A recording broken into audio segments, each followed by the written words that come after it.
There she go. There she go. There she go. Oh yeah. Clock tower. You know, it would have been the first thing you saw if you were going into the city 300 years ago. This was the main door of the city, except for the clock. The clock was 1888. There was only a wood bridge separating the official Cartagena with Getsemani. Cornerstone and wood balconies. You make sure that was built by the Spaniards. Colonial architecture, 1600s. Now, if you ever see one like the one on the very left, that's made out of concrete, we built that one yellow one and white one after we got rid of the Spaniards. We became a republic. We got independence in 1811 and we became a republic. But a republican architecture. So yeah, colonial on the stone and republican on the concrete.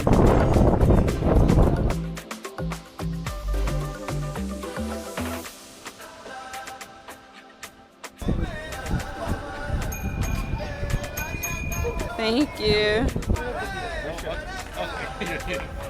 You made me think because that could be possible. Yeah, we did that in Mexico City, so yeah. It tastes like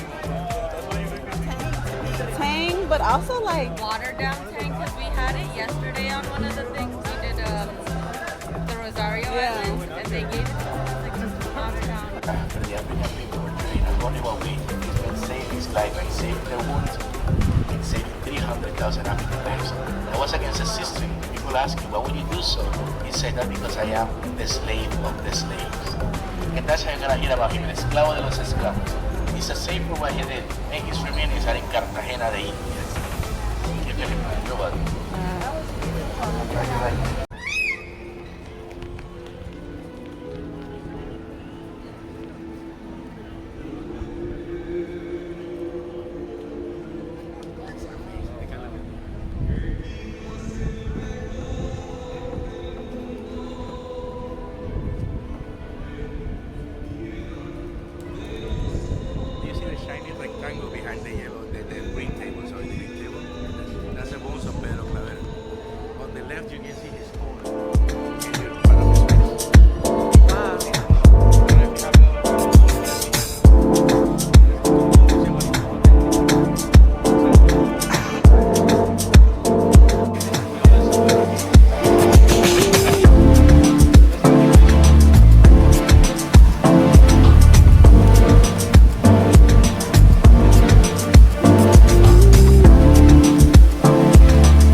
Muslim people, Jewish people, anyone not being Catholic, you won't be living in African gods. Even if we were seeing reading science books, making any beverage like tea, or speaking English or French. So I would write them in a piece of paper. And they would do it to us and to windows. And that was enough. Without having any clue, you could be in prison. Not happy with that, they wanted you to confess you were guilty. They would put you in some machines. This was called the rack, some torture machines. You know what this is? It's a treasure rack.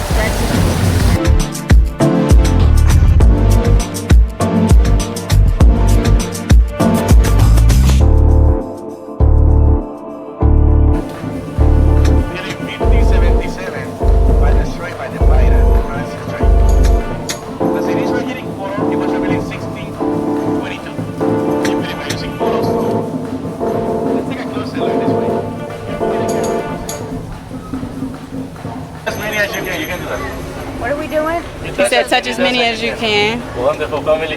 The religion said that you touch them and you get married next year, okay? Touch them all.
finally made it.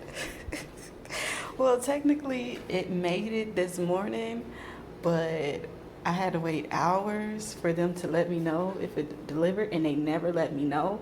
And then it was like we discussed, I made it to Cartagena, but my bag stayed in Miami.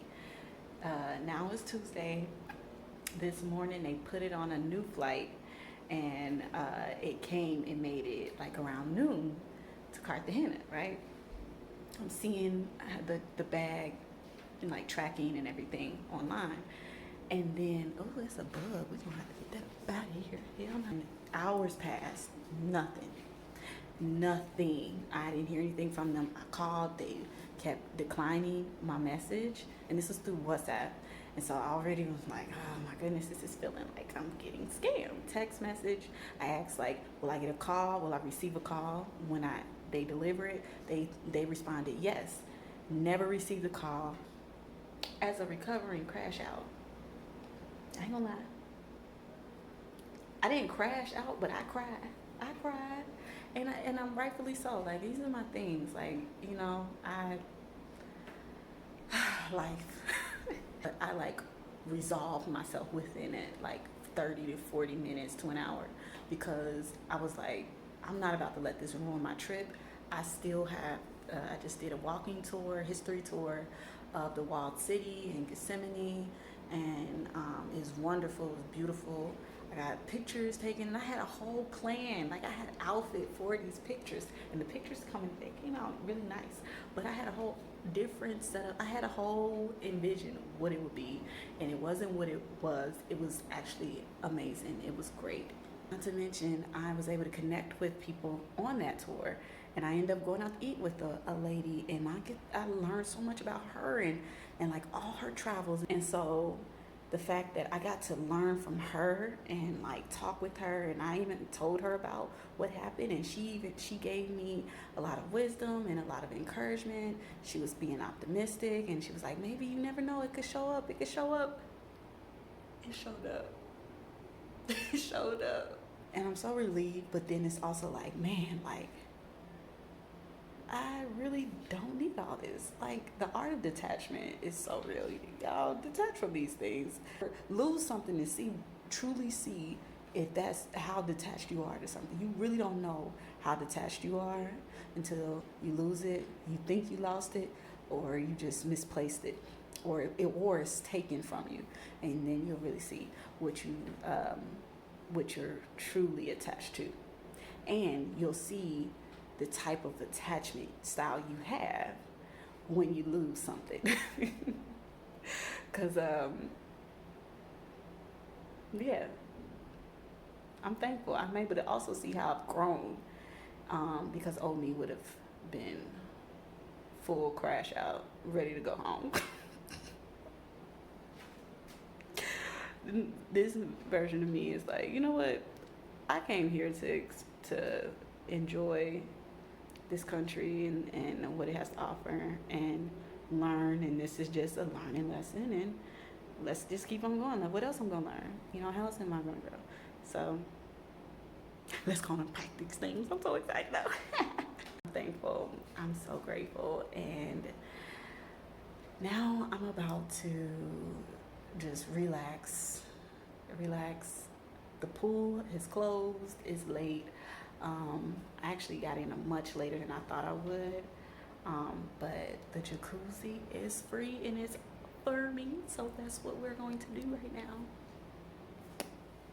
I'm so happy.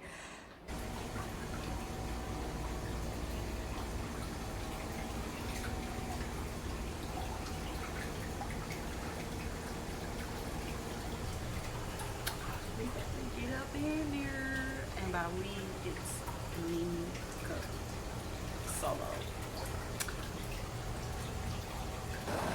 Oh my goodness, this is the end of day 2 here in Cartagena. Oh, my camera quality is horrible. Anyways, I am on the balcony of my apartment here, and it feels so lovely. This is a gift to myself, a late birthday gift, as well as a congratulations treat for myself for just enduring all that I've gone through this past year. These last few years since coming to Memphis has been hard for me. It's been a struggle. Like, year was like, it was really big for me to accomplish what I accomplished this year. It was not an easy feat. Like, I have 3 degrees. This one, I'm not gonna lie, this is like up there with how hard it was for me to get my master's. It's honestly harder. And this was a planned trip to honor the work that I've been doing in my life, not just this past year, but throughout my life. I'm 33 now, and I have seen, I've experienced, I've learned so much, and I've grown so much, and I'm just appreciative and truly grateful that I get to live the life that I live. It's not an easy life, so anybody out there thinking, oh, she get it easier, this and that, like, y'all, look, if y'all could spend one day in my shoes, I don't even think you're gonna really be able to walk in them. One, because they're size 11, and most of y'all wouldn't be able to even fit them. But at the same time, I have not lived an easy life, but I have lived an abundant one, and I have lived a life of growth, a life of challenge, and a life of abundance, a life of triumph and trials, life of joy and a life of pain, and it's how you choose to respond to the life you've been given. And I choose joy every time, So this is me getting to experience joy. What I got on my arm. Shout out to my mama. But yeah, I get to experience joy and experience it all over the world, baby. I'm doing it as a single black woman. And I love it here. I love it here. He was captured like a slave from Guinea-Bissau, but he was never such thing. Because he was kind of like a warrior, like a king in his tribe. He broke the chains and he went south, 70 kilometers south to his brother, to find a place and be free. Wow. Bencos found a place, and that place is Palenque. Palenque de San Basilio. So Cartagena is right here, Palenque now, this is 1 hour from here. But back then it would take you like 2 months. But yeah, not even the Spaniards could reach them. They were surrounded by mountains, muddy places. They didn't just stay there though. They came back to Cartagena and they started attacking the Spaniards. They started attacking the Spanish houses. And they freed their brothers from slavery. Wow. And hear me out, they showed their brothers these roads to get to Palenque. There she go. There she go. There she go. Oh yeah.